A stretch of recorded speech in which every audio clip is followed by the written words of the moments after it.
Mita Esa, dan seluruh awak media yang saya cintai dan saya banggakan.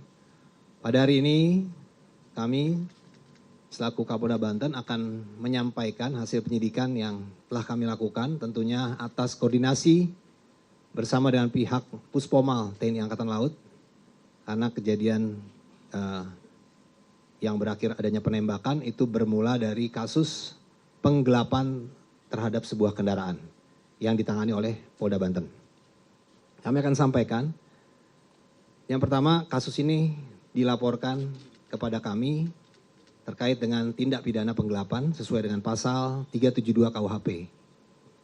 Sesuai dengan laporan polisi yang diterima oleh Polsek Rajek, Polres Kota Tangerang, tanggal 2 Januari 2025. Pelapornya adalah Saudara Agam Muhammad Nasruddin, tinggal di daerah Taman Raya Rajek, Desa Mekarsari, Kecamatan Rajek, Kabupaten Tangerang.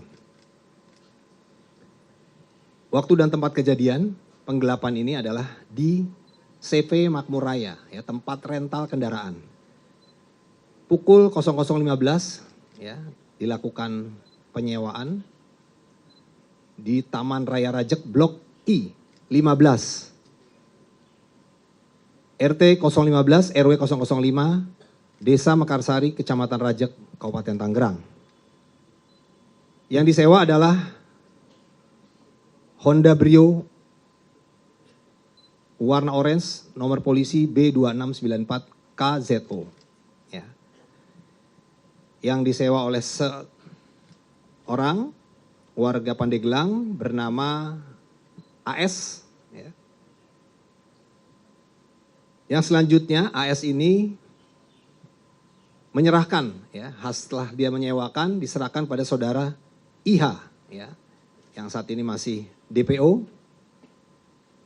Kemudian Saudara IH ini bukan hanya dia dititipkan kendaraan oleh AS saja, tapi juga dia menyiapkan KTP palsu dan KK palsu, atas nama AS, atas nama AS.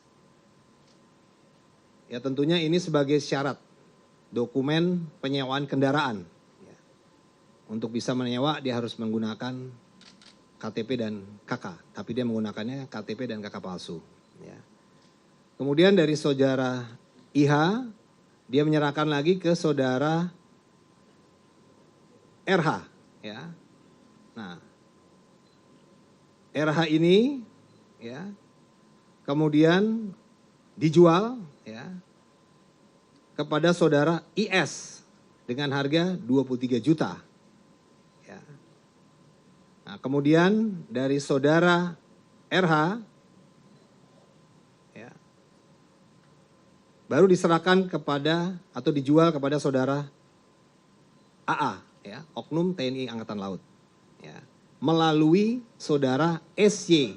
Harganya sudah naik, dinaikin menjadi 40 juta. Saksi-saksi yang kita periksa 13 orang, baik saksi-saksi yang ada di TKP maupun juga saksi penangkap. Kemudian barang bukti yang kita amankan, yang pertama adalah surat BPKB kendaraan Honda Brio warna orange tahun 2021, Nopol B2696 KZO. Kemudian juga sebuah surat STNK kendaraan Brio warna orange tahun 2021. Kemudian 1 unit kendaraan Honda Brio berwarna orange atas nama Siska Widiatuti. Kemudian sebuah kunci kendaraan, 1 lembar tanda terima sewa kendaraan, kemudian 1 buah KTP palsu, 1 lembar KK palsu, kartu keluarga palsu, kemudian ID card palsu, dan sebuah fotokopi STNK Brio.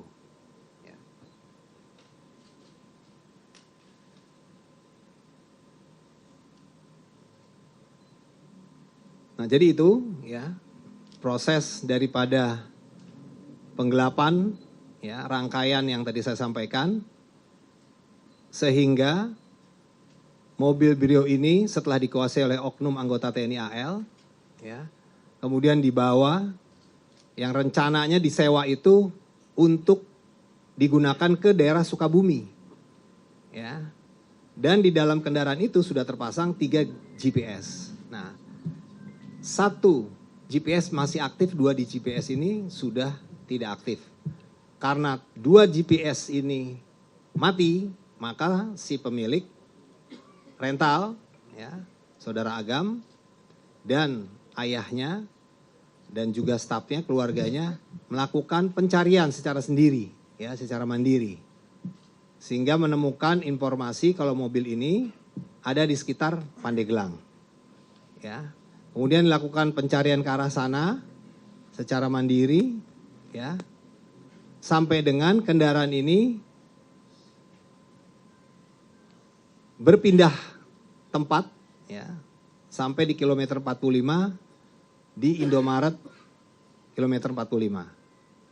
Nah, disitulah terjadi, ya, upaya perampasan atau pengambil alihan, ya, maksudnya pengambil alihan dari pihak rental, ya, tapi karena adanya situasi yang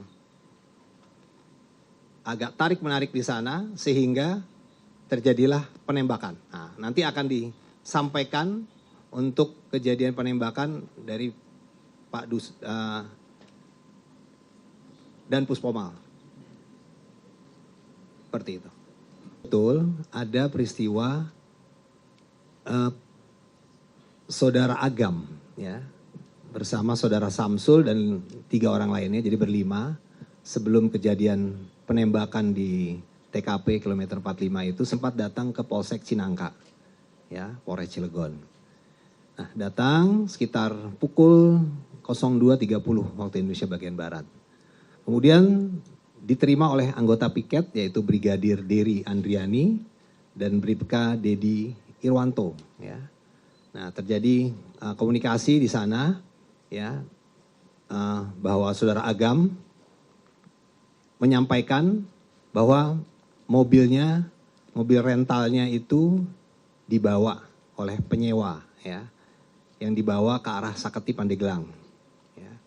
Nah, kemudian disampaikan juga bahwa GPS-nya tinggal 1 yang aktif, yang 2 sudah tidak aktif.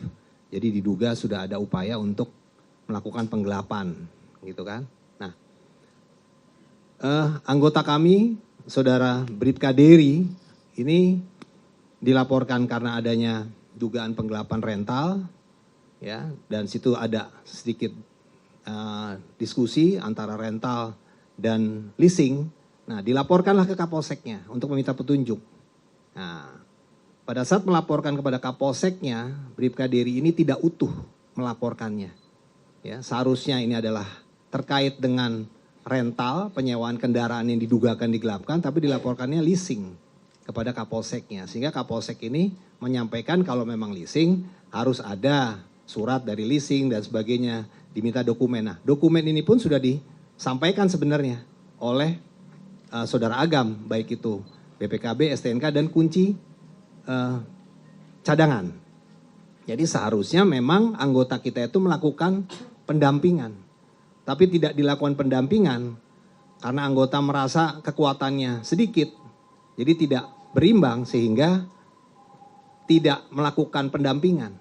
Padahal seharusnya anggota kita bisa melakukan permintaan tambahan, dukungan ke Polres misalnya, ya, atau anggota reserse di Polsek itu sendiri. Tapi itu tidak dilakukan. Ya. Nah, sehingga dari hasil penyidikan Propam Polda Banten, ya, telah ditemukan adanya pelanggaran, ya, terhadap ketidakprofesionalan terhadap anggota Saudara Dery, ya, Andriani, ya, karena tidak respon terhadap laporan masyarakat yang seharusnya melakukan pendampingan untuk mengamankan kendaraan Honda Brio yang diduga akan digelapkan ini, karena sudah ada dugaan penonaktifan GPS sebanyak 2 buah, tinggal 1, berarti ini sudah ada dugaan. Seharusnya dia sebagai anggota Polri dia melakukan pendampingan, ya, tapi tidak dilakukan sehingga dalam pemeriksaan penyidik dari Propam ini adalah dugaan pelanggaran dan tentunya akan kita tindak tegas, ya, anggota ini, ya, baik secara etika, ya, yang sanksinya dapat kita demosi, bahkan yang terberat adalah bisa di PTDH. Begitu juga Kapolsek, ya, sebagai pimpinan di Polsek tersebut, ya, dia tidak melakukan pengawasan dan pengandalian dengan baik, ya tentunya ini juga akan kita kenakan sanksi, ya, baik demosi maupun juga yang terberat adalah PTDH. Dan juga anggota lain yang ada di situ, yaitu Brigade Dedi Irwanto yang juga mendampingi saudara Dery Andriani, juga akan kita kenakan sanksi kode etik. Demikian, terima kasih. Ya, siapa lagi? Ya, silakan. Selamat siang, izin semuanya. Saya Eril Wiranapa dari Kompas TV. Ingin lebih menanya terhadap dengan transparansi dari 3 oknum anggota.